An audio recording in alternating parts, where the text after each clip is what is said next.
नमस्कार साथियों, मैं हूं जितेंद्र कुमार और आप देख रहे हैं इंडिया पब्लिक न्यूज़ कटिहार।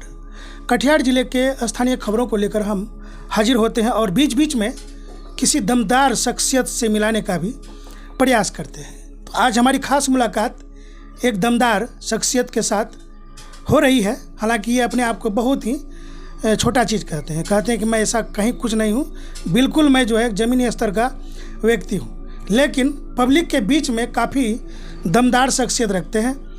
और शुरुआत करते हैं परिचय से। सबसे पहले हम आपको परिचय करवाते हैं, परिचय दे दीजिए अपने दर्शक को। जी, मैं वोटर्स पार्टी इंटरनेशनल VPI के बिहार प्रदेश महामंत्री अनमोल कुमार और पूर्व विधानसभा प्रत्याशी कदवा 64 कदवा से।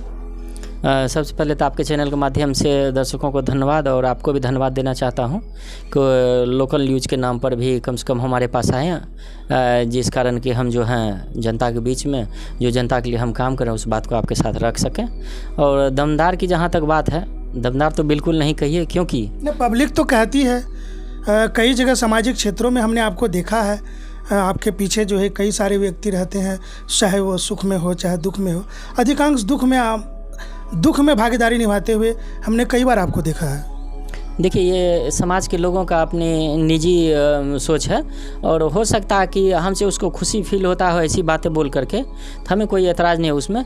लेकिन आप 2014 से आप देख सकते हैं देश का क्या स्थिति है। पहले तो लगता था कि थोड़ा सा लोकतंत्र है, लेकिन अब जो है लोकतंत्र नाम की कोई चीज़ नहीं है। ये सिर्फ दिखावा का लोकतंत्र रह गया है भारत देश, और इसको ख़त्म कर दिया गया है और कहीं कुछ नहीं है। अच्छा, ये बताइए कि आपने एक पार्टी का नाम लिया, वो पार्टी का नाम फिर से सुनना चाह रहे हैं। इस पार्टी का नाम है वोटर्स पार्टी इंटरनेशनल VPI, और ये पार्टी इसलिए बनी है कि भारत में आज़ादी के बाद से जितनी भी राजनीतिक पार्टियां बनी हैं, यानी कि तमाम राजनीतिक पार्टियां, ये अमीर खरबपतियों के चंदे से चलती है और चुनाव जीतने के बाद सिर्फ वो अमीर पार्टनर के लिए काम करती है। कौन? बाकी की इस पार्टी को छोड़ के बाकी की तमाम राजनीतिक पार्टी। आपकी पार्टी छोड़ करके? जी। बाकी की पार्टी जो है कि चंदा अमीरों से लेती है, और चुनाव जीतने के बाद अमीरों के लिए काम करती है। मतलब पूरा पब्लिक से वोट लेने के बाद गिने चुने व्यक्तियों के लिए काम करती है। वो गिने चुने भी व्यक्ति छोड़ दीजिए, आप देख लीजिए। अभी उदाहरण के तौर पे आज बीजेपी सरकार पे बार बार अडानी, अंबानी और गुजराती कह के, मोदी ही कह के क्यों उसके ऊपर आरोप लग रहा है? ये सच्चाई है कि ये लोग जो है अमीरों से चंदा लेके चुनाव लड़ती है और चुनाव जीतने के बाद जनता को भूल जाता है, जनता से किए गए वादे को ताक पे रख देता है। आपने जीता जागता उदाहरण देखा कि अमित शाह 15 लाख की बात किए थे, भाजपा के द्वारा चुनावी घोषणा था, सबसे अहम मुद्दा था कि 15 लाख लाएंगे। इतने काला धन है स्विस बैंकों में को उसको जो है ला करके अगर भारतीय हर नागरिकों के खाते में देंगे तो 15 लाख करके जाएगा। लेकिन आपने देखा जब एक मीडिया इंटरव्यू में उसने क्या कहा, अमित शाह ने बेबाक कह दिया कि ये चुनावी जुमला था। हाँ, जुमला था। तो अब समझ लीजिए कि ये मतलब जुमला क्या, मतलब सुनने में अच्छा लगे वो जुमला हो गया। नरेंद्र मोदी की कोई औकात नहीं है। इसको मुकेश अंबानी चाहेगा, अडानी चाहेगा, ये जितने भी मेन स्ट्रीम मीडिया और प्रिंट मीडिया, इलेक्ट्रॉनिक्स मीडिया से लेकर के प्रिंट मीडिया तक के मालिक हैं, ये लोग खरपतियों के चैनल हैं। ये चाह लेंगे रात में 3 घंटा कर देंगे कि बस नरेंद्र मोदी मुर्दाबाद, नरेंद्र मोदी मुर्दाबाद, नरेंद्र मोदी को प्रधानमंत्री पद से उतरना पड़ जाएगा। क्योंकि भारतीय लोगों में एक प्रचलन पैदा की गई है, टीवी में जो देखो वही सही है, जो अखबार में देखो वही सही है। हमारे जीवन में अगर असल में भी कुछ गुजर रहा तो उस पर जनता ध्यान नहीं देती है, और जो टीवी अखबार के माध्यम से परोसा जाता है उसी पर 100% विश्वास कर लेती है। और इस नाते नरेंद्र मोदी की कोई औकात नहीं है, इसको चाह लेगा तो ये अमीर खरबपतियों के टीवी चैनल और अखबार जब चाहेगी इसको उतार देगा। जनता की कोई वैल्यू नहीं है भारत में इन लोगों के कारण से। आप चुनाव लड़ते हैं? जी, कदवा से लड़े थे। कितना चुनाव लड़े और कौन कौन? देखिए, हम जो है विधानसभा चुनाव पहली बार, और मेरा फर्स्ट बार था इसी कदवा विधानसभा क्षेत्र से। और इतना कम उम्र में पब्लिक तक पहुंचने का ऐसा कौन सा रास्ता आपने तैयार कर लिया? देखिए, हमने इस पार्टी का जितने भी मुद्दे देखा, वो तो 15 लाख बोल करके सब पब्लिक तक पहुंच गए। आप कौन सा फंडा अपनाए? देखिए, हम कोई फंडा नहीं अपनाए हैं, हम भुक्तभोगी हैं, इसलिए हमने इस राह को चुना है। और वो ये कि जिस पार्टी में हमने जुड़ा है, ये वोटर्स पार्टी इंटरनेशनल VPI में, इनके नीति निर्देशक से जब मैंने 3 दिवसीय ट्रेनिंग एक बार नहीं कई बार लेने का काम किया, क्योंकि मुझे इतना प्रेरणा मिला कि लगा कि अब धरती का जो है पूरी समस्याओं का, यानी कि सभी समस्याओं का समाधान जो है इसी पार्टी के पास है। हम हो चाहे और कोई नागरिक हो, चाहे भारत का नागरिक हो चाहे और किसी कंट्री का नागरिक हो, सभी देशों के नागरिकों का समाधान अगर किसी पार्टी के पास है तो इसी पार्टी के पास है। किसी भी तरह की समस्या का समाधान करने के लिए निचोड़ उपाय है इसके पास। ऐसा क्या है? देखिए, हम सब जानते हैं कि आज जो तमाम पार्टियां, भारत की राजनीतिक पार्टियां हो चाहे अदर कंट्री की राजनीतिक पार्टियां हो, ये तमाम राजनीतिक पार्टियां सिर्फ और सिर्फ पैसा के लिए ही राजनीतिक में कूदता है।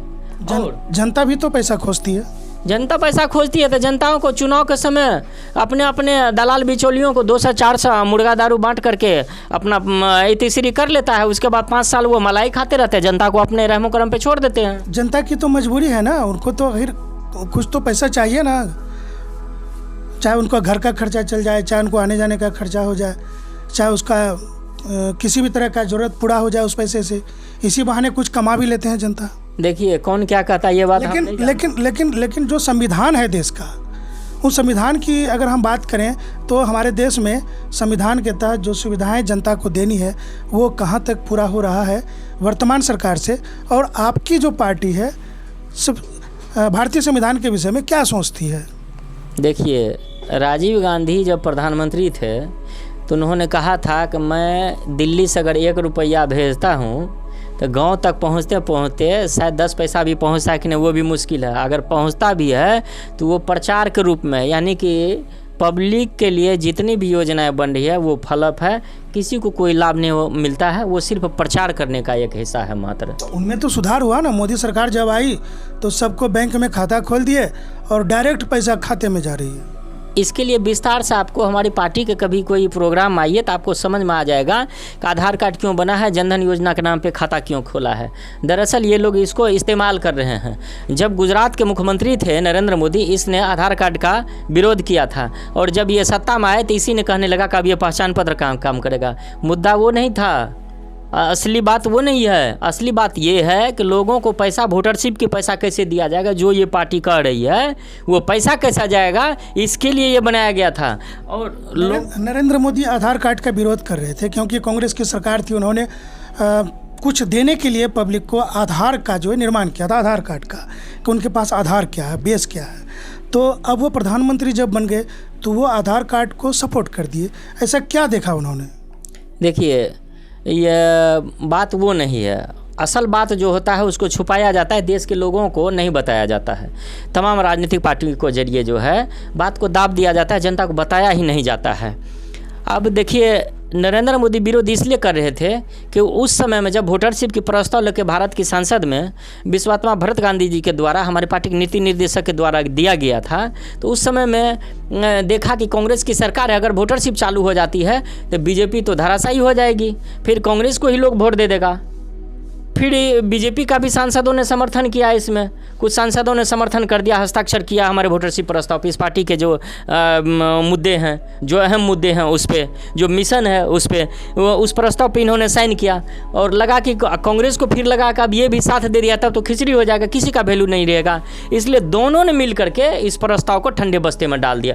2011 में मंजूर होने के बावजूद वोटरशिप प्रस्ताव को ठंडे बस्ते में डाल दिया गया। मतलब आपकी पार्टी का जो प्रस्ताव है उसमें दम है? देखिए, दम की बात हम नहीं कहेंगे, ये बात आने वाले समय में जनता कहेगी। दुखद बात है कि मेन स्ट्रीम मीडिया जो है अभी आंख और कान सब पे पट्टी बांधे हुए हैं। आपकी पार्टी अगर केंद्र में आ जाती है तो वोटरशिप के नाम पर आप क्या सुविधा देंगे? वोटरशिप के नाम पे जो हमारे पार्टी का बना हुआ है, पहले से ऑलरेडी तैयार है सारा चीज़, कि वोटरों को जो नगद पैसा उनके खाते में डायरेक्ट वहाँ से दिया जाएगा। बीच की दलाली खत्म, इसमें कलेक्टर का कोई रोल नहीं होगा, कलेक्टर का कोई रोल ही नहीं रहेगा। जब बीच में कोई पदाधिकारी नहीं होंगे तो बीच की दलाली खत्म, तब भ्रष्टाचार जीरो हो जाएगा। पैसा तो गरीबों के खाते में, मजदूरों के खाते में अभी भी पहुंच रहा है, और लेकिन ये इस बात को आप खारिज कर रहे हैं, तो पैसा तो पहुंच रहा है ना गरीबों के खाते में। ऐसा आप में क्या, मतलब क्या डिफरेंस क्या है? आप बोल रहे हैं कि हम भी खाते में पैसा भेजेंगे, बात तो वही, खाते में तो पैसा आ ही रहा है। ऐसा आप में क्या अलग है जो कि जनता आपको समझेगी? देखिए, एक वोटर का जो हिस्सा बनता है, सबसे पहले तो उससे ये बड़ी बात छुपाई गई। सरकारी खजाने में कितना हिस्सा होता है, इस बात को तमाम राजनीतिक पार्टियों ने छुपा के रखा वोटरों से। देश की खजाने में जो हिस्सेदारी बनता है एक वोटरों का, मशीन के परिश्रम से हो या प्राकृतिक संसाधनों से हो या कानून के मौजूदगी में हो या फिर विश्व व्यापार के माध्यम से हो या एवं प्रकार से इनकम टैक्स के जरिए हो, तो ये बातें छुपाई गई कि एक वोटरों का हिस्सा कितना होता है। हम हक और अधिकार की बात कर रहे हैं। अगर अभी ये दे रहे हैं तो ये नहीं कहते कि वो बंद हो जाने चाहिए या वो गलत है। ये देना भी कब से स्टार्ट हुआ आप देख लीजिए, आरटीआई लगा करके पूछ लीजिए सरकार को, चाहे कांग्रेस की सरकार हो या चाहे बीजेपी की, चाहे लालू की सरकार हो बिहार में, चाहे नीतीश की, चाहे किसी भी पार्टी की सरकार हो, आप पूछ लीजिए कि जनता के खाते में नगद कैश देने की प्रथा कब से ये लोग चला रहे हैं और कब से ये जुबान पे लाए हैं कि लोगों को भी कुछ पैसा देना चाहिए। पूछिए इन सरकारों से कब से।